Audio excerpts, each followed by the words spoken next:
అరే ఎర్ర బుక్ అని వాళ్ళు ఇప్పుడు ఎర్ర బుక్ రాజ్యాంగం అని భయపడిపోతున్నారా స్వామి.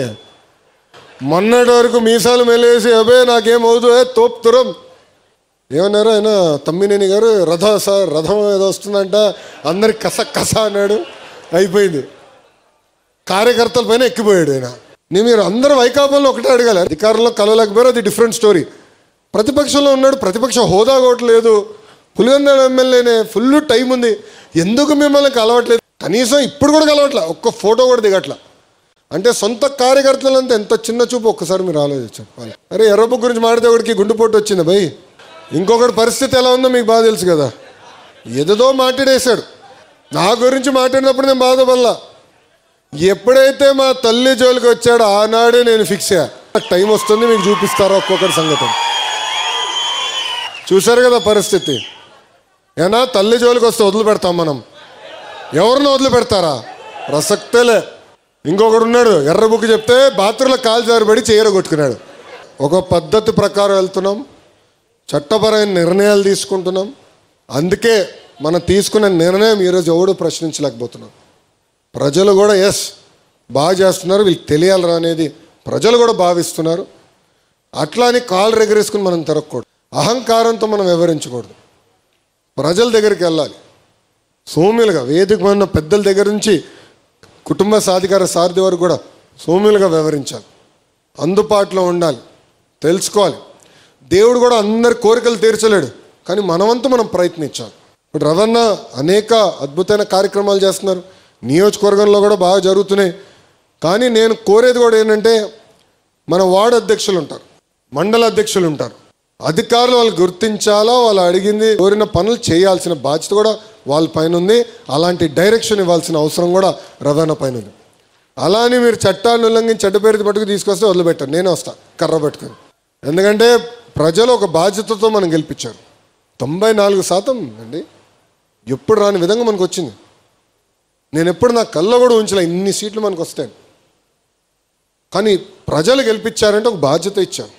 సో ఒళ్ళదేరు పెట్టుకుని అందరం పనిచేయాలా, కష్టపడాలా, వాళ్ళ సమస్యలు మనం పరిష్కరించాలా, ఆ దిశగా మనందరం పనిచేయాలని ఈ సభాముఖంగా నేను కార్యకర్తలందరూ నేను కోరుకుంటూ 2 విషయాలు ప్రధానంగా నియోజకవర్గానికి వచ్చేగల 2-3 విషయాలు చెప్పదలుచుకున్నా. అభివృద్ధి కార్యక్రమాలు అన్నీ జరుగుతారా స్వామి, డ్రైన్లు, రోడ్డు, అది నిరంతర ప్రక్రియ మన పార్టీలో, అది ఎట్టుకో చూసుకుంటాం.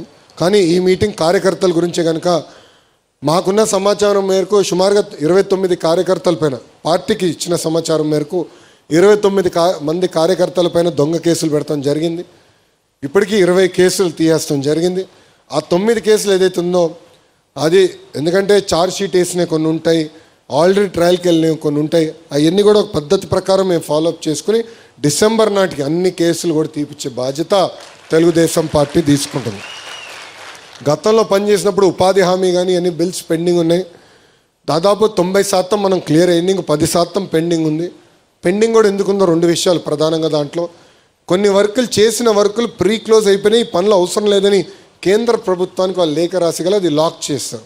సో పేమెంట్ చేయలేకపోతున్నాం. కేంద్ర మంత్రి గారితో స్వయంగా బాబు గారు మాట్లాడారు, దానికి ఒక విధానం ఎతికి దాన్ని ఎట్లా చేయాలని దానిపైన కొంత వర్కౌట్ చేస్తున్నాం. రెండోది విజిలెన్స్ పెట్టి చేసిన మంచి పనులు కూడా 10%, 15%, 20% హోల్డ్ చేశారు.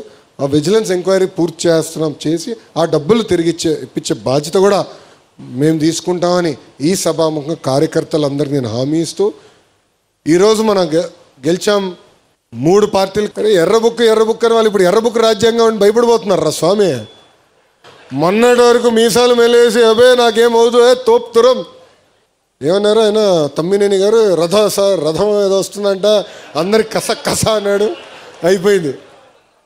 కార్యకర్తల పైన ఎక్కిపోయాడు ఆయన.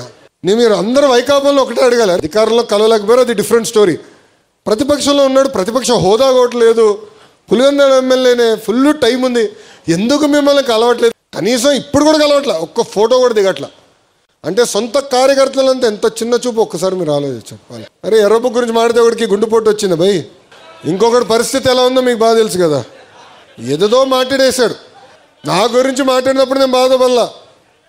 ఎప్పుడైతే మా తల్లి జోలికి వచ్చాడో ఆనాడే నేను ఫిక్స్ అయ్యా, టైం వస్తుంది మీకు చూపిస్తారా ఒక్కొక్కటి సంగతి. చూశారు కదా పరిస్థితి.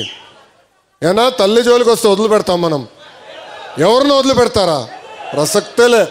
ఇంకొకడు ఉన్నాడు, ఎర్ర బుక్ చెప్తే బాత్రూంలో కాలు జారిపడి చీర కొట్టుకున్నాడు. ఒక పద్ధతి ప్రకారం వెళ్తున్నాం, చట్టపరమైన నిర్ణయాలు తీసుకుంటున్నాం.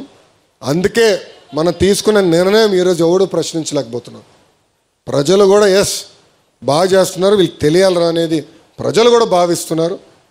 అట్లా అని కాలు రెగరేసుకుని మనం తిరగకూడదు, అహంకారంతో మనం వివరించకూడదు. ప్రజల దగ్గరికి వెళ్ళాలి సౌమ్యులుగా. వేదిక ఉన్న పెద్దల దగ్గర నుంచి కుటుంబ సాధికార సారథి వరకు కూడా సౌమ్యులుగా వివరించాలి, అందుబాటులో ఉండాలి, తెలుసుకోవాలి. దేవుడు కూడా అందరి కోరికలు తీర్చలేడు, కానీ మనవంతు మనం ప్రయత్నించాలి. ఇప్పుడు రవణ అనేక అద్భుతమైన కార్యక్రమాలు చేస్తున్నారు, నియోజకవర్గంలో కూడా బాగా జరుగుతున్నాయి. కానీ నేను కోరేది కూడా ఏంటంటే, మన వార్డు అధ్యక్షులు ఉంటారు, మండల అధ్యక్షులు ఉంటారు, అధికారులు వాళ్ళు గుర్తించాలా, వాళ్ళు అడిగింది కోరిన పనులు చేయాల్సిన బాధ్యత కూడా వాళ్ళ పైన ఉంది. అలాంటి డైరెక్షన్ ఇవ్వాల్సిన అవసరం కూడా రవాణా పైన ఉంది. అలా అని మీరు చట్టాన్ని ఉల్లంఘించి చెడ్డ పేరు పట్టుకు తీసుకొస్తే వదిలిపెట్టారు, నేనే వస్తా కర్ర పెట్టుకుని. ఎందుకంటే ప్రజలు ఒక బాధ్యతతో మనం గెలిపించారు. 94% అండి, ఎప్పుడు రాని విధంగా మనకు వచ్చింది. నేను ఎప్పుడు నా కళ్ళ కూడా ఉంచలే ఇన్ని సీట్లు మనకు వస్తాయి. కానీ ప్రజలు గెలిపించారంటే ఒక బాధ్యత ఇచ్చారు. సో ఒళ్ళదేరు పెట్టుకుని అందరం పనిచేయాలా, కష్టపడాలా, వాళ్ళ సమస్యలు మనం పరిష్కరించాలా, ఆ దిశగా మనందరం పనిచేయాలని ఈ సభాముఖంగా నేను కార్యకర్తలందరూ నేను కోరుకుంటూ 2 విషయాలు ప్రధానంగా నియోజకవర్గానికి వచ్చగల 2-3 విషయాలు చెప్పదలుచుకున్నా. అభివృద్ధి కార్యక్రమాలు అన్నీ జరుగుతారా స్వామి, డ్రైన్లు, రోడ్డు, అది నిరంతర ప్రక్రియ మన పార్టీలో, అది ఎట్టుకో చూసుకుంటాం. కానీ ఈ మీటింగ్ కార్యకర్తల గురించే కనుక మాకున్న సమాచారం మేరకు సుమారుగా 29 కార్యకర్తల పైన, పార్టీకి ఇచ్చిన సమాచారం మేరకు 29 మంది కార్యకర్తల పైన దొంగ కేసులు పెడతాం జరిగింది. ఇప్పటికీ 20 కేసులు తీయేస్తాం జరిగింది. ఆ 9 కేసులు ఏదైతే ఉందో అది ఎందుకంటే ఛార్జ్ షీట్ వేసినవి కొన్ని ఉంటాయి, ఆల్రెడీ ట్రయల్కి వెళ్ళినవి కొన్ని ఉంటాయి.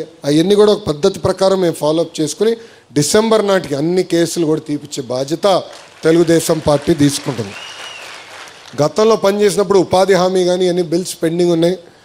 దాదాపు 90% మనం క్లియర్ అయింది, ఇంకో 10% పెండింగ్ ఉంది. పెండింగ్ కూడా ఎందుకుందో 2 విషయాలు ప్రధానంగా. దాంట్లో కొన్ని వర్కులు చేసిన వర్కులు ప్రీ క్లోజ్ అయిపోయినాయి, పనులు అవసరం లేదని కేంద్ర ప్రభుత్వానికి వాళ్ళు లేఖ రాసి గల అది లాక్ చేస్తారు. సో పేమెంట్ చేయలేకపోతున్నాం.